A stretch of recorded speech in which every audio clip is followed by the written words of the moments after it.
साथियों, संसार क्रांति न्यूज जो कि करमू का चैनल है हरियाणा में, करमू उसके जो है वो डायरेक्टर हैं। करमू को हरियाणा पुलिस ने गिरफ्तार कर लिया है। सीआईए उसकी जांच कर रही है और उसके खिलाफ 7 विभिन्न धाराओं में मुकदमा दर्ज किया गया है। और वो मुकदमा दर्ज जो है वो मनीषा हत्याकांड, जो एक लेडी टीचर थी, मात्र 19-20 साल की वो लड़की थी और उसके तमाम ऑर्गन्स को निकाल लिया गया था, उसकी हत्या कर दी गई थी। पब्लिक परसेप्शन ये था, हालांकि मेडिकल रिपोर्ट में और पुलिस इस बात को सुसाइड में कन्वर्ट करने में लगी हुई है, लेकिन आम भावना में अगर कोई भी आदमी उसको जांच परख उसकी करेगा तो वो एक हत्या का मुकदमा प्रथम दृष्टया प्रतीत होता है। हालांकि पुलिस ने जो है वो एफआईआर भी हत्या के मुकदमे में दर्ज करी है। उसकी रिपोर्टिंग कर रहे थे करमू देसी पत्रकार। तो मीडिया के तमाम जो साथी मेरे को देख रहे हैं, आप भी ध्यान रखें, आपके ऊपर भी इस प्रकार के चार्जेस जो है वो सरकार लगा सकती है, गवर्नमेंट लगा सकती है। अगर आप पत्रकारिता करते हैं तो आपको ये जानने की जरूरत है कि आप किस प्रकार से सेफ रह सकते हैं, आपको क्या क्या ध्यान रखना होगा। हालांकि article 19 freedom of speech and expression जो है वो पहले नंबर पर है। आर्टिकल 19(1) में कि आप बोल सकते हैं, अभिव्यक्ति की आजादी है। उसमें जो है वो 5 है शायद आजादियां, उनमें से एक है। लेकिन मैं आपको बताना चाहता हूं कि अगर मीडिया के लोग भी किसी भी बात को बढ़ा चढ़ा करके पेश करेंगे या फिर ऐसा माहौल क्रिएट करके पेश करेंगे तो उनके ऊपर धारा 66F जो कि आईटी एक्ट की धारा है वो लग सकती है। यानी कि आप इलेक्ट्रॉनिक माध्यम से ऐसी बात लोगों में या ऐसा परसेप्शन सेट करने में लगे हुए थे जिससे कि देश की अखंडता को, प्रतिष्ठा को वो जो है वो तोड़ने का काम करेगी। उसमें आजीवन काल की जो है वो सजा है। लेकिन मैं ये नहीं कह रहा कि हालांकि करमू ने जो रिपोर्टिंग करी थी उसमें ऐसी चीजें हो, लेकिन तमाम मीडिया के साथी जो है वो अगर देख रहे हैं तो सबसे पहले आप इस बात को क्लियर कर लें। हालांकि मैं वापस करमू के ऊपर आता हूं तो करमू के ऊपर जो है वो 7 विभिन्न धाराओं में मुकदमा दर्ज किया गया है। अन्य जो धाराएं हैं 6 वो बिलेबल ऑफेंस की धाराएं हैं, यानी कि 7 साल या 7 साल से कम सजा के मामले जिनमें धाराएं बनती हैं। जैसे आप किसी के साथ मारपीट कर देती है नॉर्मल, तो पुलिस आपको गिरफ्तार नहीं करती है। 7 साल या 7 साल से कम सजा के मामलों में पुलिस डायरेक्ट आपको गिरफ्तार नहीं करती है। सबसे पहले आपको 41A का नोटिस, यानी कि जो अब 35 BNSS में चला गया है, यानी कि एक नोटिस देती है जिससे आप पुलिस थाने में जाकर के जमानत करा लेते हैं, उसके बाद में कोर्ट में करा लेते हैं, गिरफ्तारी नहीं होती है आपकी। तो पुलिस ने जो धाराएं 7 लगाई है उनमें से एक धारा ऐसी लगा दी जिसमें आजीवन काल की जो है वो सजा है, यानी कि लाइफ टाइम इम्प्रिजमेंट। तो उसमें जो है वो डायरेक्ट गिरफ्तारी बनती है करमू की, और पुलिस ने गिरफ्तार कर लिया है करमू को।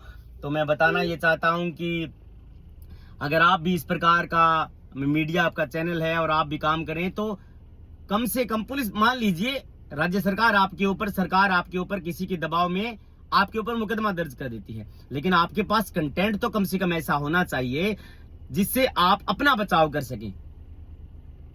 अब उसको गिरफ्तार कर लिया, लोअर कोर्ट जो है वो उसकी बेल खारिज कर दी, उसने उसको जुडिशियल कस्टडी में भेज दिया गया 14 दिन की न्यायिक हिरासत में। लेकिन ये नहीं है कि 14 दिन उसको अंदर रहना पड़ेगा। हो सकता है अगर एडीजे साहब को लगेगा कि इसकी जमानत कर देनी चाहिए तो जमानत हो जाएगी, और इसको लगेगा कि जमानत खारिज कर दी जाए तो वो हाई कोर्ट में भी जा सकते हैं। हालांकि अब ये जो ट्रायल जो है वो सेशन ट्रायल बन गया है। ये ट्रायल जो है वो सत्र न्यायालय में चलेगा, बड़ी कोर्ट में चलेगा, क्योंकि इसमें सजा जो है वो आजीवन काल की जो है वो सजा है। और मैं बताना ये चाहता हूं कि करमू को जब पेश किया गया तो पुलिस ने 1 दिन का रिमांड भी मांगा, और उनका ये फैक्ट था पुलिस का कि हम इनसे रिकवरी करना चाहते हैं। तो उनके वकील ने दलील रखी कि तमाम चीजें हैं वो इलेक्ट्रॉनिक, आप धारा लेकर के आए हो तो तमाम जो चीजें हैं वो तो इलेक्ट्रॉनिक मीडिया या फिर सोशल मीडिया के ऊपर हैं सर, तो आप क्या रिकवरी करना चाहते हो, what you want to recover. तो उसके बाद में जो है 1 दिन का रिमांड भी दिया गया।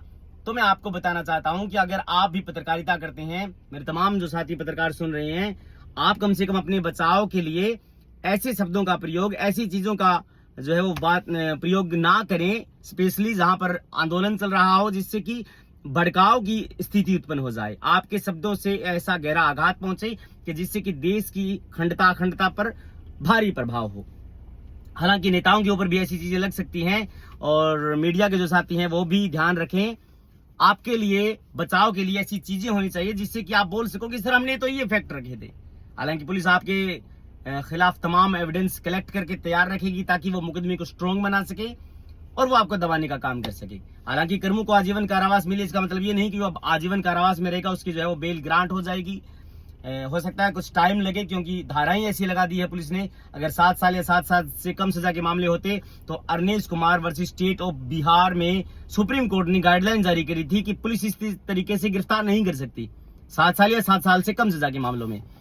तो आपको ध्यान रखने वाली बात यह है कि अगर आप बोलेंगे तो कम से कम जांच परख करके ऐसा बोले कि आपकी बोली या फिर आपके द्वारा बोले गए शब्द बीएनएस की धाराओं को रिकवर नए करते हो या फिर आईटी एक्ट की धाराओं को जो है वो फुलफिल नए करते हो। इसलिए बी अवेयर। अगर आपके पास माइक है और 15,000 20,000 का फोन है और आप पत्रकारिता करने लग जाते हैं, आपने मीडिया एक्ट नहीं पढ़ा, आपने आईटी एक्ट नहीं पढ़ा, आपको बेसिक नॉलेज भी नहीं है, तो आपको अंदर जाने से कोई नहीं रोक पाएगा। पुलिस मुकदमा खुद दर्ज करेगी, इसमें कोई जरूरी नहीं है कि कोई व्यक्तिगत जाकर के मुकदमा दर्ज करे। पुलिस खुद एफआईआर दर्ज करके उसकी जांच करेगी। हो सकता है उसमें आपको पुलिस परेशान भी करे, लेकिन बी अवेयर। आपके शब्द बहुत मायने रखते हैं।